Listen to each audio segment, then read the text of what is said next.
एक लेखक असतो आणि तो ना त्याच्या जीवनाला फार त्रासलेला असतो. मग तो एक निर्णय करतो की अरे आपलं गाव आहे, तर आपल्या गावामध्ये आपण थोडंसं रिलॅक्स होऊन येऊयात. आणि तो फार वर्षाच्या नंतर त्याच्या गावामध्ये आलेला असतो. आणि जेव्हा तो गावामध्ये येतो त्यावेळेस त्याला माहीत होतं की या गावामध्ये ना थोड्या विचित्र गोष्टी येतात आणि विचित्र गोष्टी होतात. तर गावकऱ्यांनी त्यांना सांगितलेलं असतं की बाबा जेव्हा रात्र होते, रात्रीच्या वेळी जर तुम्हाला कुठून काही आवाज आले तर तुम्ही प्लीज खिडकीच्या जवळ किंवा दरवाजाच्या जवळ येऊ नका. ते जे आवाज तुम्हाला ऐकू येतात त्या आवाजांना थोडंसं नजरअंदाज करा.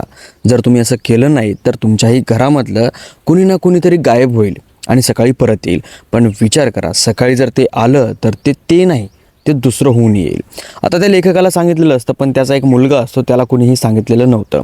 मग तो मुलगा त्याच्या रूममध्ये झोपलेला असतो आणि लेखक त्याच्या रूममध्ये झोपलेला असतो.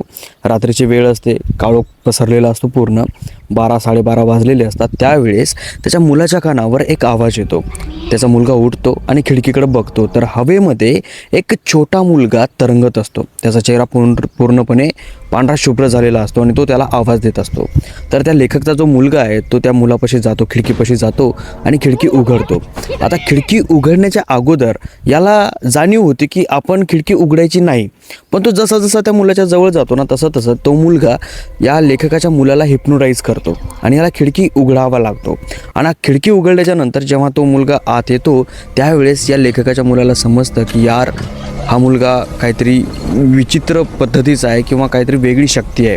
तर याच्यापाशी एक देवाचा क्रॉस होता, तर हा क्रॉस घेतो आणि त्याच्या गालाला लावतो. तर तो जोरात चिरकतो आणि खिडकीच्या बाहेर निघून जातो आणि सगळं काही नॉर्मल होतं.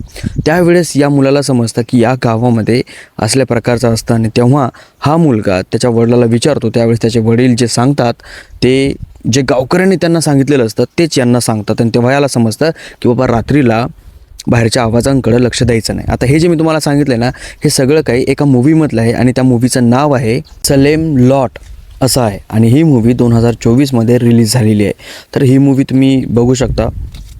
थोडी थ्रिलर, थोडी विचित्र पद्धतीची हॉरर स्टोरी आहे, म्हणजे हॉरर मूवी आहे.